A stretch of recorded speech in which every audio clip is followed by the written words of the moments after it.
मेरे प्रिय आत्मा,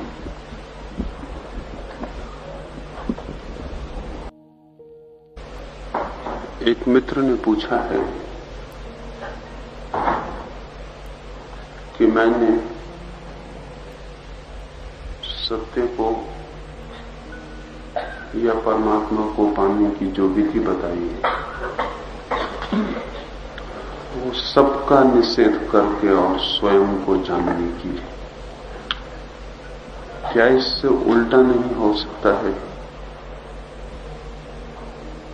कि हम सब में ही परमात्मा को जानने का प्रयास करें, सर्व में वही है यह भाव करें? इसे थोड़ा समझना उपयोगी होगा। जो व्यक्ति स्वयं में परमात्मा को नहीं जानता है वो सर्व में उसे कभी भी नहीं जान सकता है। जो अभी स्वयं में भी उसे नहीं पहचान पाया वो और किसी में उसे नहीं पहचान पा सकता है। स्वयं का मतलब है जो मैं मेरे निकटतम है, और फिर तो कोई भी होगा तो मुझसे थोड़ा दूर और दूर और दूर होगा।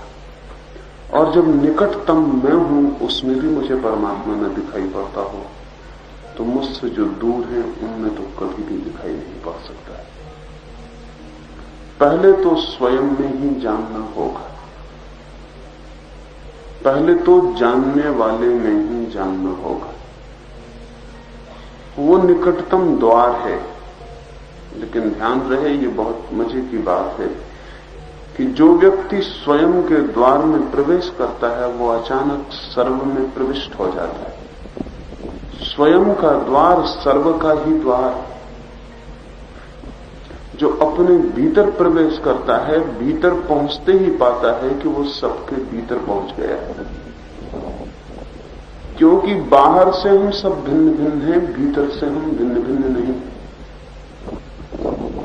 अगर कोई व्यक्ति एक वृक्ष के एक एक पत्ते को बाहर से खोजने जाए तो सभी पत्ते अलग अलग हैं, और अगर एक पत्ते के भी भीतर प्रविष्ट हो जाए तो वो उस वृक्ष की मूल धारा में पहुंच जाएगा जहां सभी पत्ते इकट्ठे। एक एक पत्ते को अलग से देखेगा तो एक एक पत्ता अलग अलग है, लेकिन किसी भी पत्ते को भीतर से जान ले तो वृक्ष की उस मूल धारा में पहुंच जाएगा जहां से सारे पत्ते निकलते हैं और जहां सब पत्ते विलीन हो जाते हैं। यदि हम अपने भीतर उतर जाएं तो हम सर्व के भीतर भी उतर जाते हैं। जब तक हम अपने भीतर नहीं उतरे हैं तभी तक मैं और तू का भेद है, और जिस दिन हम मैं के भीतर उतर जाएंगे उस दिन मैं भी मिट जाता है और तू भी। उस दिन सर्व ही शेष रह जाता है। असल में सर्व का मतलब ऐसा नहीं है कि मैं और तू का जोड़ का नाम सर्व है, ऐसा नहीं। सर्व का अर्थ मैं और सब तू का जोड़ नहीं। सर्व का मतलब है जहां मैं ना रह गया, तू ना रह गया, फिर जो शेष रह जाता है उसका नाम सर्व है। और अगर मेरा मैं अभी नहीं मिटा है तो मैं सर्व का जोड़ ही कर सकता हूं, लेकिन वो जोड़ सत्य ना होगा। सारे पत्तों को भी मैं जोड़ लूं तो भी वृक्ष नहीं बनता है, यद्यपि वृक्ष में सारे पत्ते जुड़े। वृक्ष सारे पत्तों के जोड़ से ज्यादा है। असल में जोड़ से कोई संबंध ही नहीं है, जोड़ना ही गलत है। जोड़ने में हमने अलग अलग मान ही लिया है, वृक्ष अलग अलग है ही नहीं।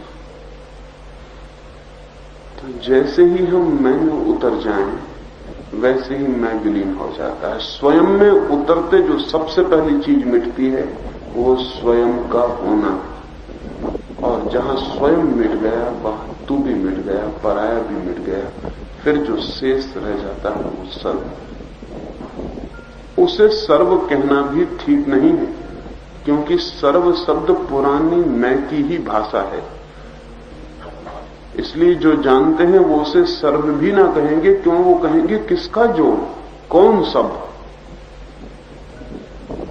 तब वे कहेंगे एक ही बच जाता है, लेकिन शायद वे एक कहने में भी हिचकेंगे, क्योंकि एक कहने से दो का ख्याल पैदा होता है। क्योंकि ऐसा लगता है कि अगर एक बच जाता है तो एक का कोई अर्थ ही नहीं होता दो के बिना, दो हो तो ही एक होता है। इसलिए वे जो और समझ पाते हैं वे ये भी नहीं कहते कि एक ही बच जाता है, वे कहते हैं अद्वैत बच जाता है। बहुत मजे की बात, वे ये कहते हैं कि दो नहीं बचते। वे ये नहीं कहते कि एक बच जाता है, वे कहते हैं दो नहीं बचते। इसलिए अद्वैत, अद्वैत का मतलब है जहां दो नहीं है। ये उल्टी कहने की क्या जरूरत है, सीधा कहो ना कि एक है, लेकिन एक कहने में खतरा है क्योंकि एक से दो का ख्याल पैदा होता है। और जब हम कहते हैं जहां दो नहीं है, वहां तीन भी नहीं है, वहां एक भी नहीं है, वहां अनेक भी नहीं है, वहां सर्व भी नहीं है।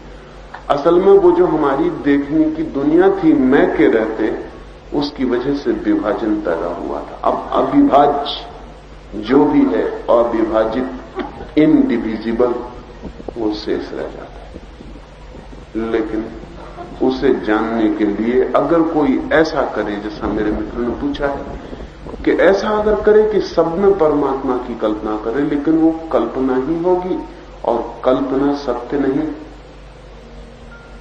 मेरे पास एक फकीर को लाया गया था, बहुत दिन हुए। जो लोग उन्हें लाए थे उन्होंने मुझे कहा कि उन फकीर को सब जगह परमात्मा के दर्शन होते हैं। आज 30 वर्षों से निरंतर उन्हें प्रत्येक चीज में परमात्मा के दर्शन होते हैं, फूल में, पौधे में, पत्थर में, सब में। वे उन फकीर को लाए थे। मैंने उन फकीर से पूछा कि आपको ये दर्शन किसी अभ्यास से तो नहीं हुए? अगर अभ्यास से हुए हैं तो दर्शन बड़े झूठे। उन्होंने कहा मैं समझा नहीं। मैंने उनसे कहा क्या आपने कभी सब में परमात्मा को देखने की कल्पना और कामना तो नहीं की थी? उन्होंने कहा निश्चित 30 वर्ष पहले मैंने वो साधना शुरू की थी कि मैं प्रत्येक चीज में परमात्मा को देखने का प्रयास करता था। पत्थर में भगवान, पौधे में भगवान, पहाड़ में भगवान, सब में भगवान, इसको मैं देखने का प्रयास करता था। फिर मुझे भगवान दिखाई पड़ने लगे। तो मैंने उनसे कहा 3 दिन मेरे पास रुक जाएं और 3 दिन कृपा करके प्रयास ना करें, सब में भगवान है इसका प्रयास ना करें। वे मेरे पास रुक गए हैं और दूसरे दिन सुबह उन्होंने कहा कि आपने तो मुझे बड़ा नुकसान पहुंचाया। 12 घंटे ही मैंने प्रयास नहीं किया है तो मुझे पत्थर पत्थर दिखाई पड़ने लगा है, पहाड़ पहाड़ दिखाई पड़ने लगा। आपने तो मेरा भगवान छीन लिया, आप कैसे आदमी हैं, आपने तो मुझे बड़ा नुकसान पहुंचा दिया। मैंने उनसे कहा कि जो भगवान 12 घंटा अभ्यास छोड़ने से छूट जाता हो वो भगवान नहीं था, सिर्फ अभ्यास का प्रतिफलन था। जैसे कोई आदमी किसी चीज को जोर जोर से दोहराता रहे तो एक भ्रम पैदा कर लेता है। नहीं, पत्थर में भगवान देखने नहीं है, पत्थर में भगवान देखने नहीं है। उस स्थिति में पहुंचना है जहां पत्थर में भगवान के सिवाय कुछ और देखने को शेष ही नहीं रह जाता। ये दोनों भिन्न बातें हैं। पत्थर में भगवान को देखने की कोशिश से पत्थर में भगवान दिखाई पड़ने लगेंगे, लेकिन वे भगवान प्रोजेक्शन से ज्यादा नहीं, वे आपकी ही कल्पना को पत्थर पर आरोपित किया गया है। आपने ही थोप दिया है पत्थर के ऊपर भगवान को। वे भगवान बिल्कुल आपके बनाए हुए, वे भगवान बिल्कुल आपकी कल्पना का विस्तार है। वे भगवान आपके सपने से ज्यादा नहीं, और आप दोहरा के सपने को मजबूत करते रहेंगे, बराबर दिखाई पड़ते रहेंगे। लेकिन ये भ्रमजाल में जीना है, ये किसी सत्य में उतर जाना नहीं। हाँ, एक दिन ऐसा जरूर होता है जब स्वयं मिट जाता है व्यक्ति, तब सिवाय भगवान के कोई दिखाई नहीं पड़ता। तब ऐसा नहीं होता कि पत्थर में भगवान है, तब ऐसा होता है कि पत्थर कहां, भगवान ही है। मेरा फर्क समझ रहे हैं आप? तब ऐसा नहीं होता कि पत्थर में, पौधे में भगवान है, पौधा भी है और उसमें भगवान भी है, ऐसा नहीं होता। तब ऐसा होता है कि पौधा कहां गया, पत्थर कहां गया, पहाड़ कहां गया, क्योंकि जो शेष रह गया है वो भगवान ही। और तब आपके अभ्यास पर निर्भर नहीं है वो बात, आपके अनुभव पर निर्भर है। और सबसे बड़ा खतरा जो है साधना की दुनिया में, वो कल्पना का खतरा है। सबसे बड़ा खतरा जो है वो ये है कि हम उन सत्यों की कल्पना भी कर सकते हैं जिन सत्यों का अनुभव होना चाहिए। अनुभव और कल्पना में भी एक आदमी दिन भर खाना नहीं खाया है, रात सपने में भोजन कर लेता है। जहां तक भोजन सपने में करने का संबंध है, सपने में बड़ी तृप्ति मिल जाती है भोजन करने की। शायद जागते में इतना आनंद नहीं आता जितना सपने में भोजन करने में आता है, क्योंकि जितना चाहे और जैसा चाहे वैसा भोजन कर लेता है, लेकिन सुबह उठ के उस भोजन से पेट नहीं भर जाता है, न उस भोजन से खून बनता है। और अगर सपने के भोजन पर कोई आदमी जिंदा रहने लगे तो आज नहीं कल मरेगा, जिंदा नहीं रह सकता है, क्योंकि सपने का भोजन कितनी ही तृप्ति देता हो फिर भी भोजन नहीं है, और न रक्त बन सकता है, न मांस बन सकता है, न हड्डी मांस मज्जा बन सकता है। सपने में सिर्फ धोखा बन सकता है। सपने के भोजन ही नहीं होते, सपने के भगवान भी होते हैं, और सपने का मोक्ष भी होता है, और सपने की शांति भी होती है, और सपने के सत्य भी होते हैं। आदमी के मन की सबसे बड़ी क्षमता जो है वो ये है, वो खुद को धोखा दे लेने की क्षमता है। लेकिन उस तरह के धोखे में पड़ने से कोई कभी भी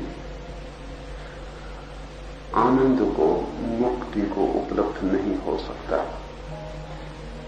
इसलिए मैं आपसे ये नहीं कहता हूं कि आप सब में भगवान देखना शुरू करें। मैं आपसे सिर्फ ये कहता हूं कि आप भीतर देखना शुरू करें कि वहां क्या है। और जब आप भीतर देखना शुरू करेंगे कि वहां क्या है, तो सबसे पहले जो व्यक्ति विदा हो जाएगा वो आप सबसे पहले विदा हो जाएंगे। आप नहीं बचेंगे वहां भीतर। पहली दफा आप पाएंगे कि ये मेरे होने का बड़ा भ्रम था कि मैं हूं, ये तो खो गया, ये तो विदा हो गया। भीतर झांकते ही मैं पहले विदा हो जाता है, अहंकार पहले विदा हो जाता है। असल में हमने झांक के नहीं देखा, तभी तक मालूम होता है कि मैं हूं, और शायद इसलिए हम भीतर झांक के देखने में डरते भी हैं कि भीतर झांक के देखें तो कहीं खो न जाए। कभी आपने देखा हो कोई आदमी एक मसाल हाथ में ले ले और जोर से घुमाने लगे तो एक फायर सर्किल बन जाता है, एक अग्निवृत्त बन जाता है, दिखाई पड़ने लगता है कि आग का एक गोल घेरा है।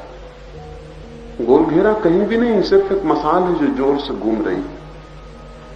अगर आप पास जाके गौर से देखें तो गोल घेरा मिट जाएगा, रह जाएगी मसाल। लेकिन तेजी से घूमने की वजह से मसाल गोल घेरा मालूम होती है आग का। दूर से देखने पे लगता है कि आग का व्रत है, गोल घेरा है कहीं भी नहीं, लेकिन दिखाई पड़ता है। लेकिन अगर निकट जाके पहचाने तो पता चलेगा कि जोर से घूमती हुई मसाल है, व्रत झूठ है, अग्निव्रत झूठ है। ऐसे ही ये भीतर अगर हम गौर से जाकर देखेंगे तो पता चलेगा कि मैं बिल्कुल ही झूठ है। तेजी से घूमती हुई चेतना के कारण मैं का भ्रम पैदा हो जाता है, जिससे तेजी से घूमती मसाल के कारण व्रत का भ्रम पैदा हो जाता है। ये एक वैज्ञानिक सत्य है जो समझ लेना चाहिए। शायद आपको ख्याल भी ना हो कि हमारे जीवन के सारे भ्रम तेजी से घूमने के भ्रम। दीवार ठोस दिखाई पड़ती, पत्थर पड़ा है पैर के नीचे, कितना साफ और ठोस, लेकिन वैज्ञानिक कहते हैं कि ठोस पत्थर जैसी कोई चीज है ही नहीं। तब तो हम बड़ी मुश्किल में पड़ जाएंगे। क्या आपको पता है कि वैज्ञानिक मैटर के, पदार्थ के जितने पास गया उतना ही पदार्थ विलीन हो गया। जब तक दूर था तो समझता था पदार्थ है, और सबसे ज्यादा वैज्ञानिक घोषणा करता था कि पदार्थ ही सत्य है। लेकिन अब वैज्ञानिक ही कहता है कि पदार्थ तो है ही नहीं। तेजी से घूमते हुए विद्युत के कण इतनी तेजी से घूम रहे हैं कि उनकी तेजी की घूमने की वजह से ठोसपन का भ्रम पैदा होता है। ठोसपन कहीं भी नहीं। जैसे बिजली का पंखा जोर से घूमता है तो उसकी 3 पखड़ियां दिखाई नहीं पड़ती, फिर कोई गिन के बता नहीं सकता कि पखड़ियां कितनी। और तेजी से घूमे और तेजी से घूमे तो फिर हमें लगेगा कि एक टीम का गोल चक्कर घूम रहा है, फिर पखड़ियां दिखाई ही नहीं पड़ी।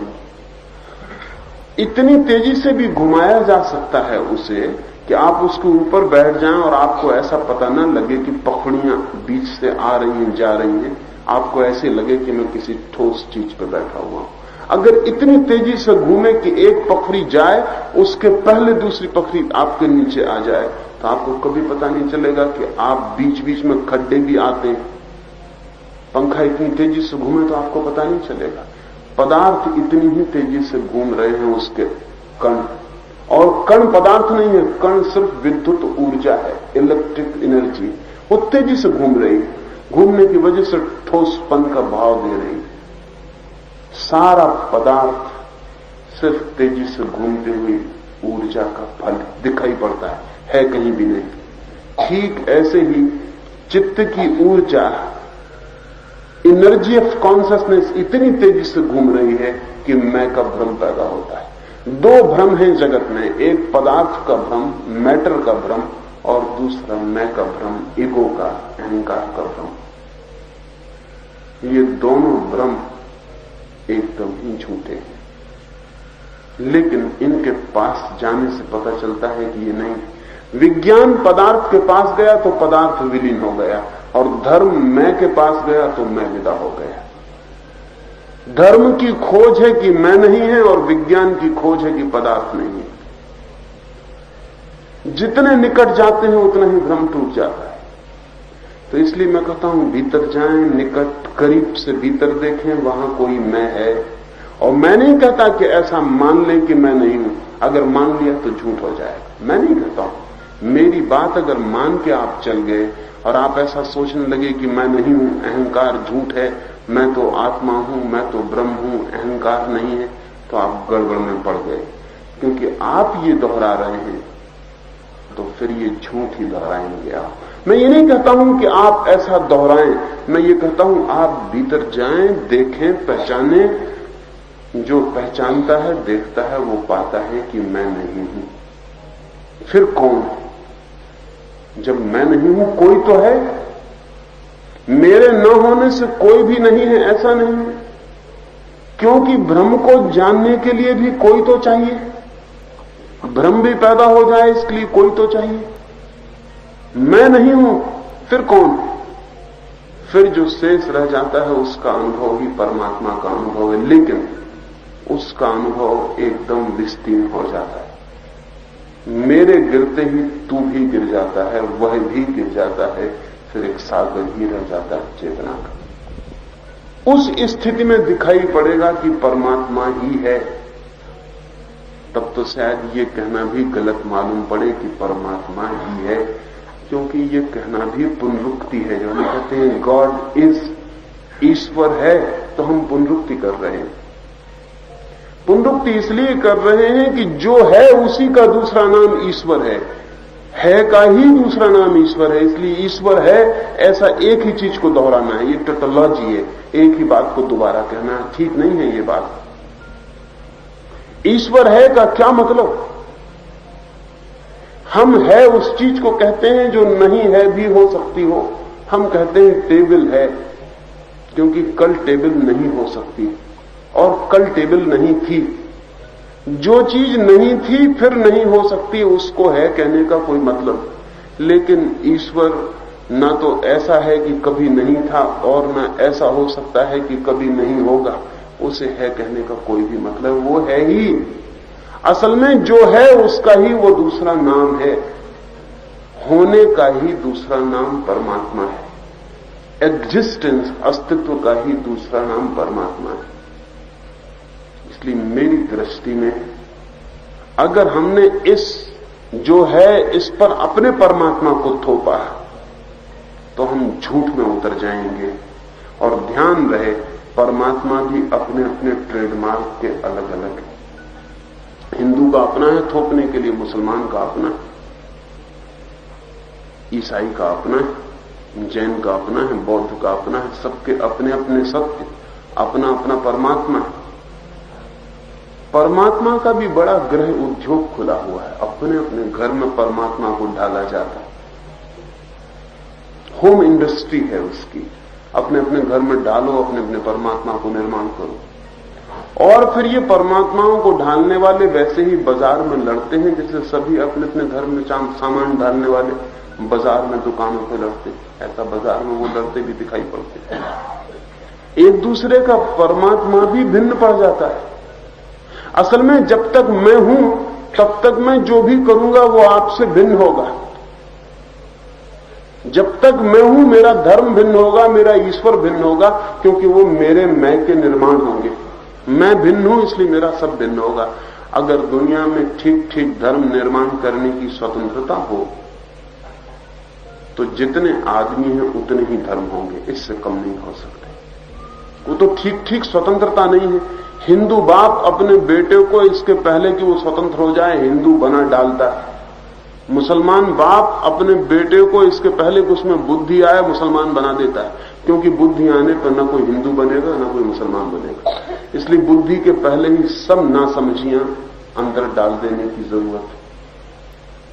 इसलिए सब बाप उत्सुक हैं कि बेटा जब छोटा है तभी से धर्म की शिक्षा हो जानी चाहिए उसकी, क्योंकि कल वो जवान हो जाए, सोचने लगे तो फिर दिक्कत देगा। विचार आ जाएगा तो 25 प्रश्न खड़े करेगा और 25 प्रश्नों के उत्तर नहीं हो पाएंगे, और फिर वो ऐसी बातें करेगा कि जिनको हल करना मुश्किल होगा। इसलिए सब बाप उत्सुक हैं कि उनके बेटे उनकी बेटियां जन्म लेते ही उनकी घुटी में धर्म पिला दिया जाए, उनके खून में धर्म डाल दिया जाए। तब होश नहीं रहता, समझ नहीं रहती, कुछ भी ना समझी सिखा दो वो सीख लेता है। एक आदमी मुसलमान हो जाता, एक हिंदू, एक जैन, एक बौद्ध, जो भी सिखाओ वो आदमी हो जाता। बुद्धि होती नहीं पास में। इसलिए धार्मिक जिसको हम आदमी कहते हैं वो अक्सर बुद्धिहीन पाया जाता है, उसमें बुद्धि होती नहीं, क्योंकि जिसको हम धर्म कहते हैं वो बुद्धि होने के पहले ही पकड़ ली गई चीज। बुद्धि आने पर भी वो जकड़े रहती है, फिर वो पंजा पकड़ लेती है हमारे भीतर से। हिंदू मुसलमान लड़ता हुआ देखा जाता है, ईश्वर के नाम पर लड़ता हुआ देखा जाता है, मस्जिद मंदिर के नाम पर लड़ता हुआ देखा जाता है। आश्चर्य की बात है, क्या ईश्वर भी बहुत प्रकार के हैं? कि हिंदू का ईश्वर अलग ढंग का है और अगर मूर्ति तोड़ दी जाए तो हिंदू के ईश्वर का अपमान हो जाता है, और मुसलमान का ईश्वर और प्रकार का है और अगर मस्जिद तोड़ दी जाए, आग लगा दी जाए तो उसके ईश्वर का अपमान हो जाता है। ईश्वर तो उसका नाम है जो है। मस्जिद में भी वो उतना ही है जितना मंदिर में, बूचड़ खाने में भी उतना ही है जितना मंदिर में, और शराब घर में भी उतना ही है जितना मस्जिद में। चोर के भीतर वो उतना ही है जितना महात्मा के भीतर, रत्ती भर कम नहीं हो भी नहीं सकता। फिर चोर के भीतर कौन होगा अगर परमात्मा ना होगा? वो राम के भीतर उतना ही है जितना रावण के भीतर, रत्ती भर कम नहीं हो सकता रावण के भीतर। तो हिंदू के भीतर भी उतने ही जितना मुसलमान के भीतर। लेकिन वो जो हमारा गृह उद्योग है भगवान बनाने का, उस गृह उद्योग को बड़ा धक्का लग जाएगा अगर हम ये मान लें कि वो सभी के भीतर वही। तो हमें अपना अपना ईश्वर थोपे चले जाना चाहिए।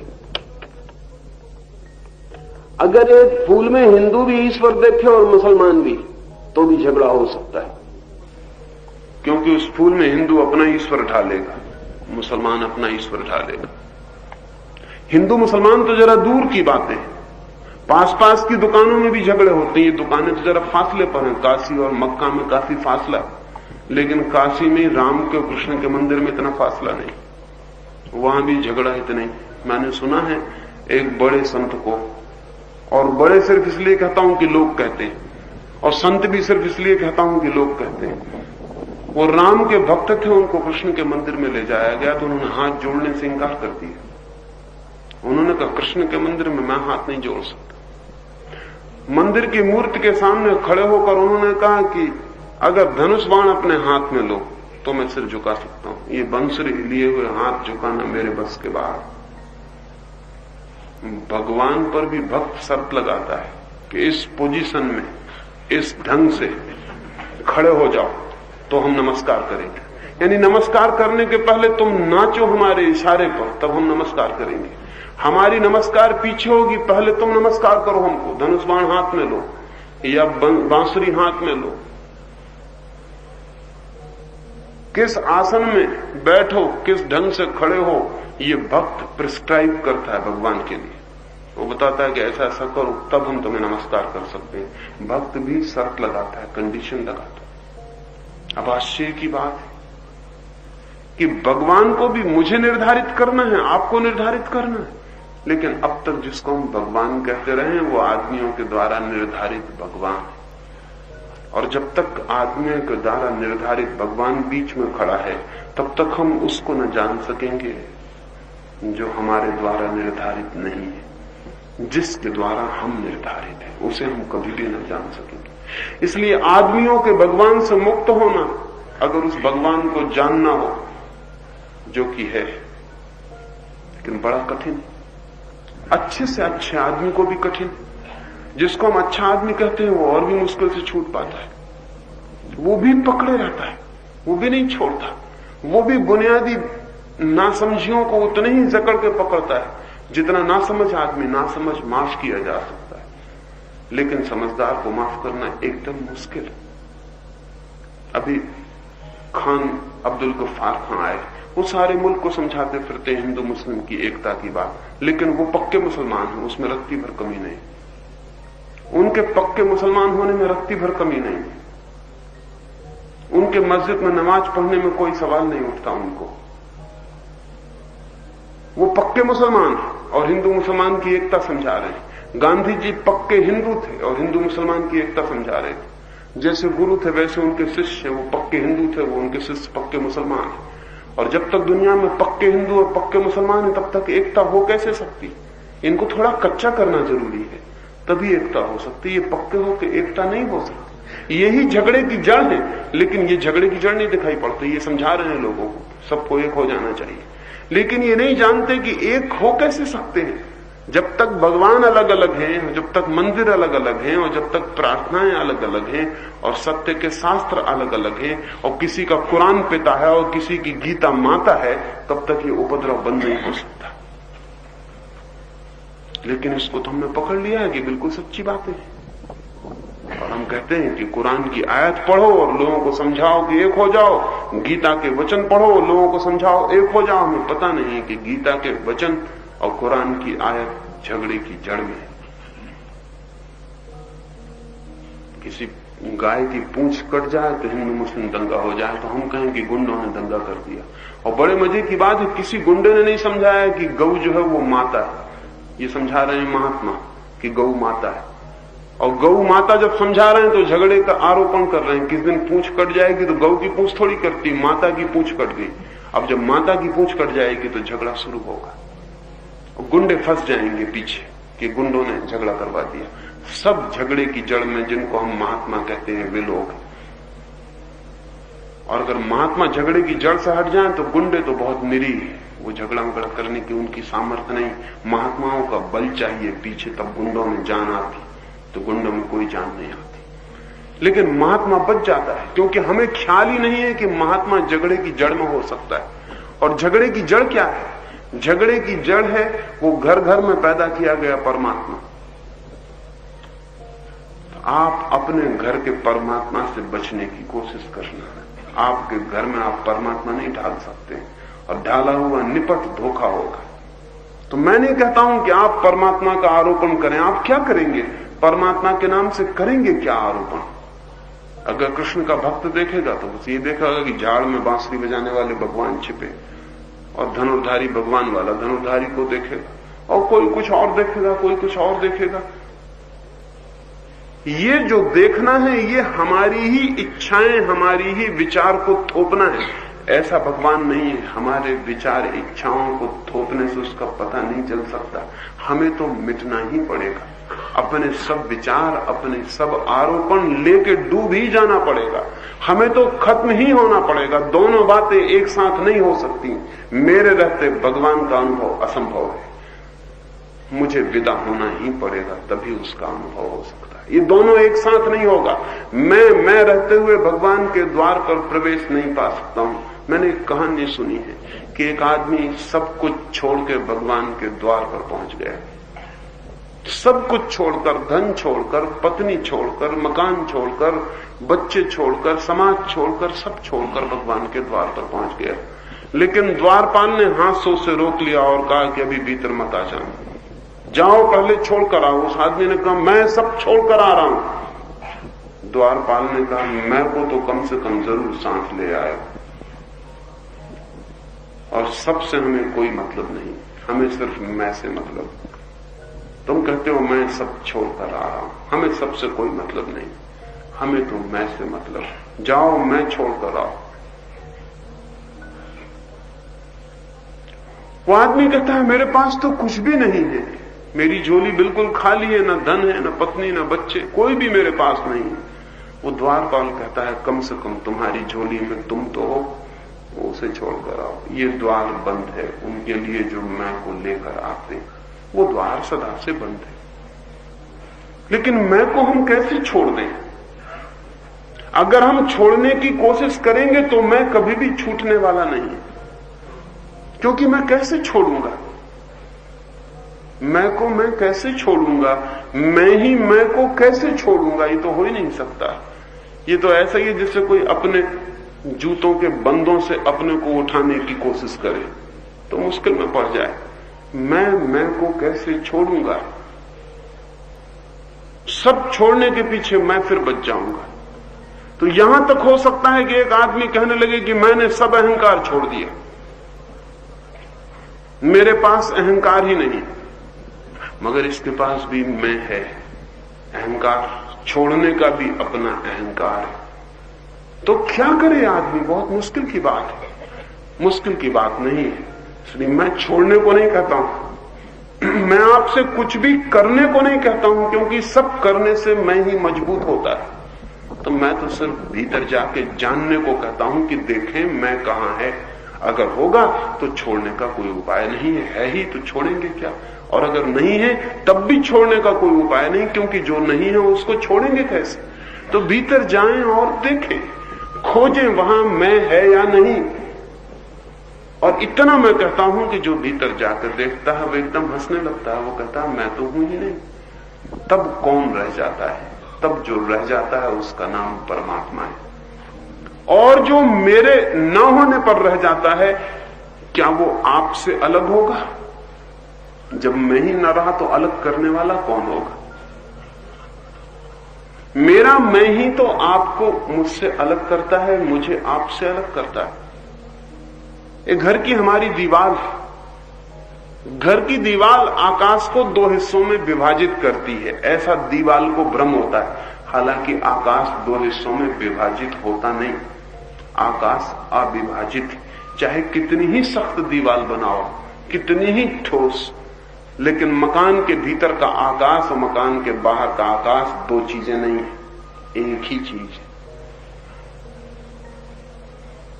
कितनी ही बड़ी दीवार उठाओ तो भी मकान के भीतर का आकाश और बाहर का आकाश दो नहीं हो जाते। लेकिन मकान के भीतर रहने वाले आदमी को लगता है आकाश के हमने दो हिस्से कर दिए, एक मेरे घर के भीतर का आकाश, एक घर के बाहर का आकाश।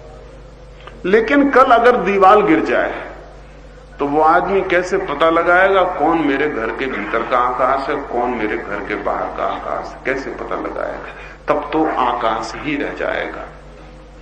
ऐसे ही हमने चेतना को मैं की दीवार उठा के खंड खंड किया है,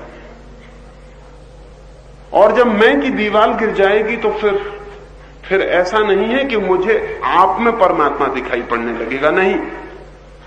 तब मुझे आप दिखाई नहीं पड़ोगे और परमात्मा दिखाई पड़ने लगेगा। इसको ठीक से समझ लेना, इस बारीक फर्क को। ऐसा नहीं कि मैं आप में परमात्मा देखने लगूंगा, ये गलत बात है। ऐसा कि आप नहीं दिखाई पड़ोगे और परमात्मा दिखाई पड़ेगा। ऐसा नहीं कि वृक्ष में परमात्मा दिखाई पड़ने लगेगा, नहीं। ऐसा कि वृक्ष नहीं दिखाई पड़ेगा और परमात्मा दिखाई पड़ने लगेगा। जब कोई कहता है कण कण में परमात्मा है तो बिल्कुल गलत कहता है, क्योंकि कण कण भी उसे दिखाई पड़ रहा है और परमात्मा भी दिखाई पड़ रहा है। दोनों बातें एक साथ दिखाई नहीं पड़ सकती। सच बात यह है कि कण कण परमात्मा ही है। यानी ऐसा नहीं कि कण कण में परमात्मा है, कोई परमात्मा अलग से भीतर उनके बैठा हुआ है, कण कोई बाहर से उसे घेरे हुए, ऐसा नहीं। जो है वो परमात्मा है। जो है इसका ही प्रेम में दिया गया नाम परमात्मा है। जो है उसका ही नाम सत्य है। प्रेम में हम उसे परमात्मा कहते हैं, इससे कोई फर्क नहीं पड़ता है। इसलिए मैं आपको नहीं कहता हूं कि आप सब में परमात्मा देखना शुरू करें। मैं आपसे कहता हूं आप अपने में देखना शुरू करें। देखते ही आप मिट जाएंगे। आपके मिटते ही जो दिखाई पड़ेगा वो परमात्मा है। एक दूसरे मित्र ने पूछा है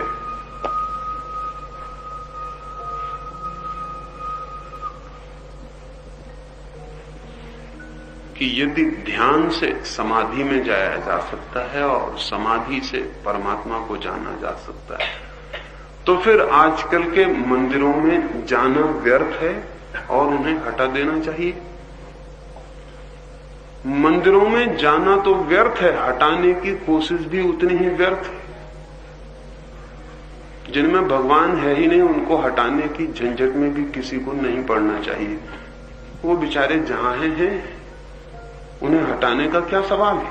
और अक्सर ये दिक्कत होती है, जैसे कि मोहम्मद ने लोगों से कहा कि मूर्ति में परमात्मा नहीं है, तो मुसलमानों ने सोचा कि मूर्तियों को मिटा डालना चाहिए। और तब एक बड़े मजे का काम शुरू हुआ दुनिया में। एक तरफ मूर्ति को बनाने वाले पागल हैं और दूसरी तरफ मूर्ति को मिटाने वाले पागलों की जमात खड़ी हो गई। अब मूर्ति को बनाने वाला मूर्ति को बनाने में परेशान है और मूर्ति को मिटाने वाला दिन रात इस उधड़बन में लगा है कि मूर्ति को कैसे मिटा दे। अब कोई पूछे कि मोहम्मद ने यह कब कहा था कि मूर्ति के तोड़ देने में भगवान है? मूर्ति में ना होगा, लेकिन मूर्ति के तोड़ देने में ही ये किसने कहा? और अगर मूर्ति के तोड़ देने में भगवान है तो फिर मूर्ति के होने में भी क्या कठिनाई है? उसमें भी भगवान हो सकता है। अगर ना होगा तो तोड़ने में कैसे हो जाएगा? मैं नहीं कहता हूं कि मंदिरों को हटा देना चाहिए। मैं ये कहता हूं कि इस सत्य को जानना चाहिए कि वो सब जगह है, और जब हम इस सत्य को जानेंगे तो सब कुछ ही उसका मंदिर हो जाएगा। तब मंदिर और गैर मंदिर को अलग करना मुश्किल होगा। तब जहां हम खड़े होंगे वहां उसका मंदिर होगा, जहां आंख उठाएंगे वहां उसका मंदिर होगा, जहां बैठेंगे वहां उसका मंदिर होगा। तब दुनिया में तीर्थ न रह जाएंगे, क्योंकि पूरी दुनिया उसका तीर्थ होगी। तब उसकी अलग अलग मूर्तियां ढालना व्यर्थ हो जाएगा, क्योंकि सब जो भी है उसकी ही मूर्ति होगी। तो मैं जो कह रहा हूं वो ये नहीं कह रहा हूं कि जाके मंदिर मिटाने में लगे या मंदिर हटाने में लगे, या किसी को समझाने जाएं कि मंदिर मत जाओ, क्योंकि मैंने ये कभी नहीं कहा कि मंदिर में भगवान नहीं है। मैं सिर्फ ये कह रहा हूं कि जो मंदिर में ही देखता है उसे भगवान का कोई पता नहीं। जिसे भगवान का पता होगा उसे तो सब जगह भगवान होगा।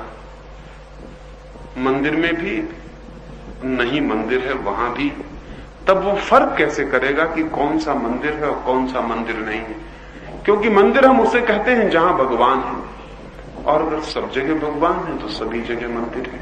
फिर अलग से मंदिर बनाने की जरूरत न रह जाएगी, और मंदिर तोड़ने की भी कोई जरूरत न रह जाएगी। अक्सर ये भूल हो जाती है, अक्सर ये भूल होती है कि चीजों को समझने की जगह हम उल्टी चीज को समझने की कोशिश शुरू कर देते हैं, बजाय इसके कि हम समझें कि मैं क्या कह रहा हूं, किसको हटाना है, किसको तोड़ना है, किसको मिटाना है। इसमें हम ज्यादा उत्सुक हो जाते हैं क्या है उसे समझने के। और ये निरंतर भूल होती रही। आदमी ने जो बुनियादी भूलें की हैं उनमें एक ये है कि जब भी उसे कुछ कहा जाता है तब वो तत्काल न मालूम क्या सुन लेता है जो कहा ही नहीं गया था। अब मुझे कोई मंदिर का दुश्मन समझ सकता है, लेकिन मुझसे ज्यादा मंदिर को प्रेम करने वाला आदमी पाना मुश्किल है। ये मैं क्यों कहता हूं? ये मैं इसलिए कहता हूं कि मैं तो सारी पृथ्वी को ही मंदिर देखा जा सके, सब कुछ मंदिर हो सके, इसकी फिक्र में लगा हूं। लेकिन मेरी बात सुन के कोई ये समझ सकता है कि वो जो छोटे छोटे मंदिर बने उनको मिटा दो तो सब काम पूरा हो जाएगा। उनको मिटा देने से काम पूरा नहीं हो जाएगा, सारे जीवन को मंदिर बना लेने से काम पूरा होगा। और वो दोनों आदमी गलत है। जो मंदिर में ही भगवान को देख रहा है वो ये गलती कर रहा है कि शेष में वो किसको देख रहा है, मंदिर के बाहर किसको देख रहा है। मंदिर उसका बड़ा छोटा है और भगवान बड़ा विराट है, और इसलिए छोटे छोटे मंदिरों में समा नहीं सकता। और फिर दूसरा आदमी मंदिरों को तोड़ने में लग जाए कि मंदिरों को हटाओ, मंदिरों को मिटाओ, तब भगवान को देख सकेंगे। इतने छोटे छोटे मंदिर ना तो भगवान का आवास बन सकते हैं और ना इतने छोटे छोटे मंदिर भगवान को देखने में बाधा बन सकते हैं। ध्यान रखें, उनका छोटा होना इतना छोटा है कि न तो वो उसका घर बन सकते हैं और न उसका कारागृह बन सकते हैं कि उनको मिटाओ तो भगवान मुक्त हो जाए। समझने की आवश्यकता है मैं क्या कह रहा हूं। मैं ये कह रहा हूं कि अगर हम ध्यान में प्रवेश करते हैं तो ही हम मंदिर में प्रवेश करते हैं, क्योंकि ध्यान ही एक मंदिर है जिसकी कोई दीवार नहीं है, और ध्यान ही एक मंदिर है जहां प्रवेश पाते ही व्यक्ति मंदिर में प्रविष्ट हो जाता है। और ध्यान में जो जीने लगता है वो 24 घंटे मंदिर में ही जीने लगता है, और जो ध्यान में नहीं जीता है वो मंदिर में भी जाके क्या करेगा, जिसको हम मंदिर कहते हैं वहां भी क्या करेगा। कोई इतना आसान तो नहीं है मामला कि दुकान पे बैठे बैठे आप एकदम मंदिर में चले जाएं। हां, शरीर को ले जाना बहुत आसान है, शरीर बेचारा बड़ा सरल है, उसको कहीं भी ले जाओ। मन इतना सरल नहीं है। तो एक दुकानदार बैठा हुआ दुकान कर रहा है और गिनती कर रहा है रुपयों की, चाहे तो उठ के फौरन शरीर को मंदिर में ले जा सकता है, लेकिन शरीर मंदिर में चला जाएगा, मन शरीर मंदिर में चला जाएगा और वो धोखे में पड़ेगा कि मैं मंदिर में आ गया, लेकिन अपने मन में थोड़ा झांक के देखेगा तो बहुत हैरान हो जाए, मन अब भी दुकान पर बैठा हुआ है और रुपयों की गिनती कर रहा है। मैंने सुना है एक आदमी अपनी पत्नी से बहुत परेशान था। ऐसे तो सभी आदमी परेशान रहते हैं, वो बहुत परेशान था। धार्मिक आदमी था और पत्नी अधार्मिक थी। ये बड़ा उल्टा मामला है, होता अक्सर उल्टा है। पत्नी धार्मिक होती है और पति अधार्मिक होते हैं, लेकिन सब संभव है। वो आदमी तो धार्मिक था, पत्नी अधार्मिक थी, और मेरी समझ में ऐसा आता है कि दो में से एक ही धार्मिक हो सकता है। असल में दोनों एक साथ हो ही नहीं सकते, एक कुछ हो जाएगा तो दूसरा उसके विपरीत हो जाएगा। शायद पति पहले धार्मिक हो गया तो पत्नी धार्मिक होने से बच गई थी, लेकिन पति रोज कोशिश करता था पत्नी को धार्मिक बनाने की। धार्मिक आदमी में एक बुनियादी खराबी होती, दूसरे को भी अपने जैसा बनाने की। ये बड़ी खतरनाक बात है, ये हिंसा की बात है। किसी को अपने जैसा बनाने की चेष्टा बड़ी बुरी है। किसी को हम अपने को समझा दें इतना काफी है, लेकिन किसी को हम अपने जैसा बनाने के लिए उसकी गर्दन पकड़ लें तो ये बहुत तरकीब है दबाने की, सताने की, जिसको कहें कि आध्यात्मिक प्रकार की हिंसा है। और सभी गुरु यही काम करते हैं, इसलिए गुरुओं से ज्यादा हिंसात्मक आदमी खोजने मुश्किल है। किसी की गर्दन पकड़ के उसको ढालने की कोशिश करते हैं कि ऐसा कपड़ा पहनो, ऐसा बाल रखो, ऐसा सिर घुटाओ, ये करो, वो करो, सब बिल्कुल ठोक देते हैं। ये खाओ, ये पियो, ऐसे सो, ऐसे उठो, सब ठोक के उस आदमी को मार डालते हैं। तो पति भी बड़ा उत्सुक था। असल में दूसरे को धार्मिक बनाने में मजा भी बहुत आता है। खुद धार्मिक बनना तो बड़ी क्रांति की बात है, लेकिन दूसरे को धार्मिक बनाने में बड़ा संतोष मिलता है, क्योंकि दूसरे को धार्मिक बनाने में हम तो धार्मिक पहले से स्वीकृति ही हो जाते हैं, अब दूसरे को बनाने की बात रह जाती। लेकिन पत्नी थी कि सुनती ही ना थी, तो उसने अपने गुरु को कहा कि मेरी पत्नी को बदल दें। एक दिन मेरे घर आए और मेरी पत्नी को समझाएं। तो सुबह ही सुबह 5 बजे होंगे उसका गुरु उसकी पत्नी को समझाने उसके घर पे आया।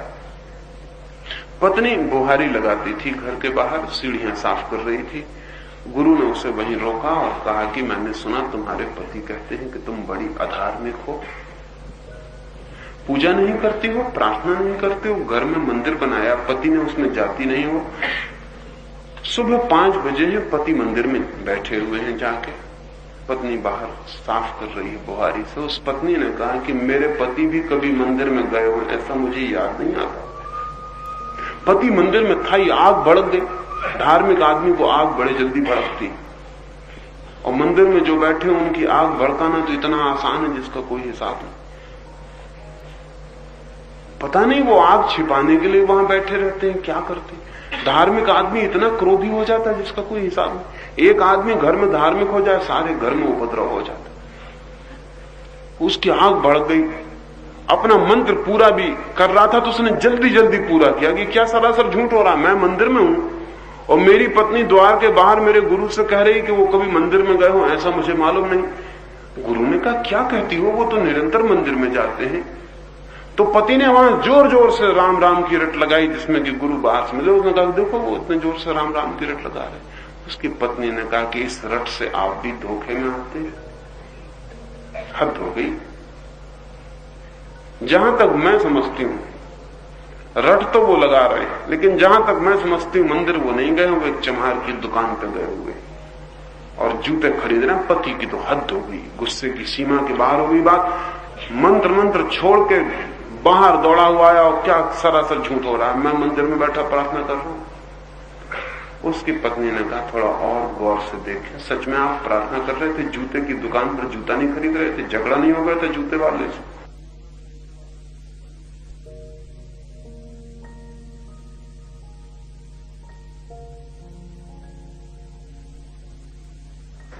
पति एकदम हैरान हुआ, बात यही थी।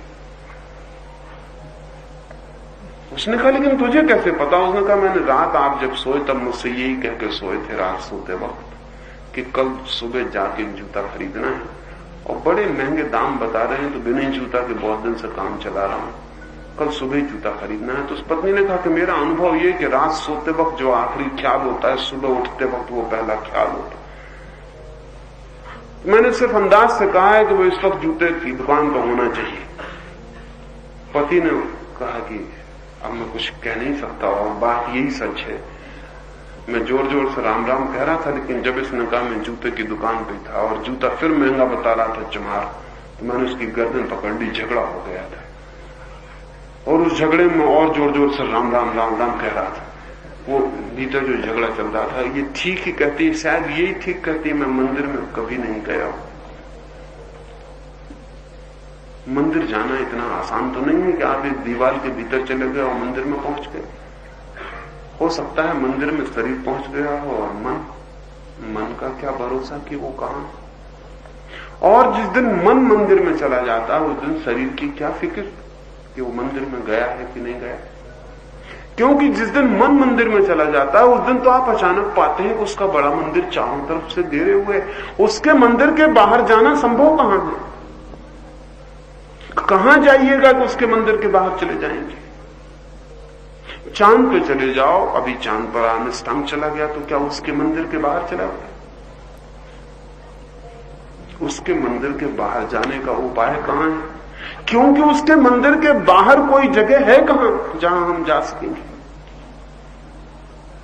लेकिन जो लोग सोच लेते हैं कि ये रहा उसका मंदिर, वो सोचते हैं कि इसके मंदिर के बाहर उसका मंदिर नहीं है, वो भी गलती में है। और जो सोचते हैं इस मंदिर को मिटा देंगे क्योंकि इसमें वो नहीं, वो भी उतनी ही गलती में।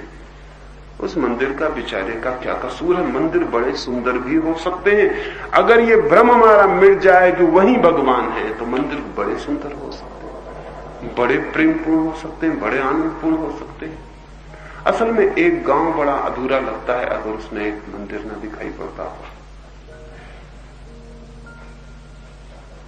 मंदिर का होना बड़ा आनंदपूर्ण हो सकता है, लेकिन हिंदू का मंदिर आनंदपूर्ण नहीं हो सकता, मुसलमान का मंदिर आनंदपूर्ण नहीं हो सकता, ईसाई का मंदिर आनंदपूर्ण नहीं हो सकता, परमात्मा का मंदिर आनंदपूर्ण हो सकता है। लेकिन हिंदू, मुसलमान, ईसाई की राजनीति इतनी गहरी है कि वो परमात्मा का मंदिर का प्रतीक भी नहीं बनने देती।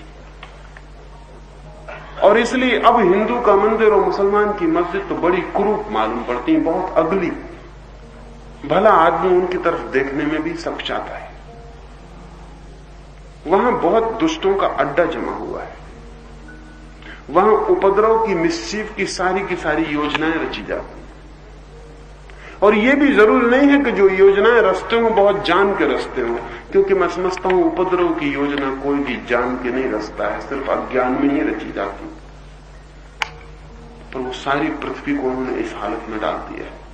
अगर पृथ्वी से कभी मंदिर मिटेंगे तो नास्तिकों के कारण नहीं, पृथ्वी से अगर कभी मंदिर मिटेंगे तो तथाकथित आस्तिकों के कारण करीब करीब मिट ही गए हैं, मिटे जा रहे हैं। पृथ्वी पे अगर मंदिर को बचाना हो तो बड़े मंदिर को पहले देखना जरूरी है, फिर छोटे मंदिर उसमें अपने आप बच जाते हैं, तब वो प्रतीक रह जाते हैं। जैसे कि मैंने प्रेम में आपको एक रुमाल भेंट कर दिया, तो रुमाल 4 आने का है, लेकिन आप उसे संभाल के तिजोरी में रखते हैं। मैं एक गांव में गया, स्टेशन पे लोग मुझे विदा करने आए थे, किसी ने फूलमाला मेरे गले में डाली, मैंने उसे उतार के पास में एक लड़की खड़ी थी उसको दे दी। 6 साल बाद उस गांव में गया, तो उस लड़की ने मुझे कहा कि आपकी फूलमाला को बड़ी संभाल के मैंने रखा है। फूलमाला तो सूख गई, दूसरों को उसमें सुगंध नहीं आती, लेकिन मुझे अब भी आती है, आपने जो दी थी। उसके घर में गया हूं, उसने एक बड़ी सुंदर पेटी में उस फूलमाला को संभाल के रखा हुआ है। ना अब फूल बचे हैं, सब सूख गया है, ना अब कोई सुगंध है।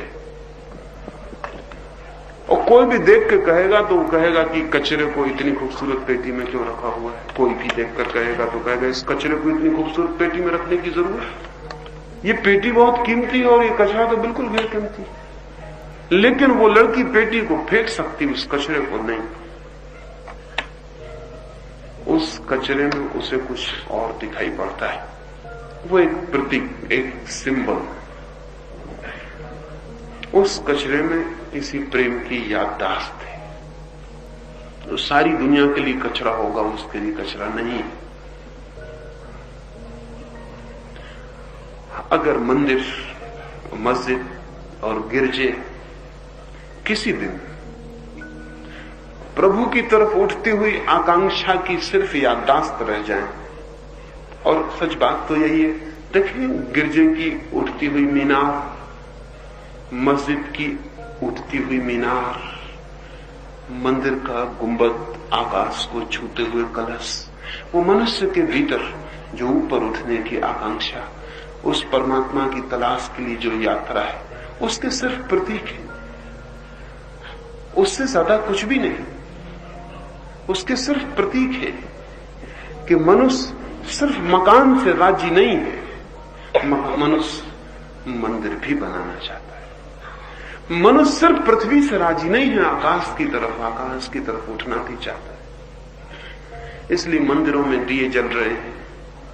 कभी सोचा कि वो दिए किस लिए जल रहे हैं? घी के दिए जल रहे हैं। कभी सोचा वो घी के दिए किस लिए जल रहे हैं? कभी सोचा कि दिया भर एक चीज है जमीन पर जो नीचे की तरफ कभी नहीं जाता, सदा ऊपर की तरफ ही जाता है। नीचे की तरफ ले जा नहीं सकते दिए को। अगर दिए को भी उल्टा कर दो तो भी ज्योति ऊपर की तरफ ही भागती रहेगी। ज्योति नीचे की तरफ भगाई जा नहीं सकती, दिया निरंतर ऊपर जा रहा है। तो दिए की जो जलती हुई ज्योति है, वो जो निरंतर ऊपर भाग रही है, वो प्रतीक है मनुष्य की आकांक्षाओं का। पृथ्वी पे हम रहते होंगे, लेकिन आकाश को भी अपना घर बनाना चाहते हैं। बंधे हम होंगे जमीन से, लेकिन खुले आकाश में मुक्त भी हो जाना चाहते हैं। और देखा है कभी कि वो दिए की ज्योति कितने शीघ्र उठ रही है और विलीन हो रही है। कभी ये देखा कि ज्योति उठी और विलीन हुई, फिर खोजने से भी पता न चलेगा कहां गई। वो भी प्रतीक है इस बात का कि जो ऊपर की तरफ जाएगा वो विलीन हो जाएगा। दिया बहुत ठोस है और ज्योति बड़ी तरल है, और जरा उठी नहीं है, ऊपर की खो गई है। जो ऊपर की तरफ उठेगा वो मिट जाएगा। वो उसकी भी प्रतीक है, वो उसकी भी खबर है। फिर आदमी अपने प्रेम में घी का दिया जला रहा है। कोई हर्जा नहीं कि मिट्टी का तेल का जलाए, भगवान उसको मना करने नहीं आएगा। लेकिन हमारे भाव ये है कि ऊपर की तरफ वही जा सकता है जो नीचे घी की तरफ पवित्र। ऊपर की तरफ जाने की संभावना तभी है। ऐसे तो मिट्टी के तेल का दिया भी ऊपर की तरफ जाएगा, और मिट्टी के तेल में कुछ घी से कुछ कमी नहीं है। लेकिन हमारे भाव के प्रतीक है, और प्रतीक यह है कि घी की तरह पवित्र ऊपर जा सकेगा, ऊपर की यात्रा हो सकेगी।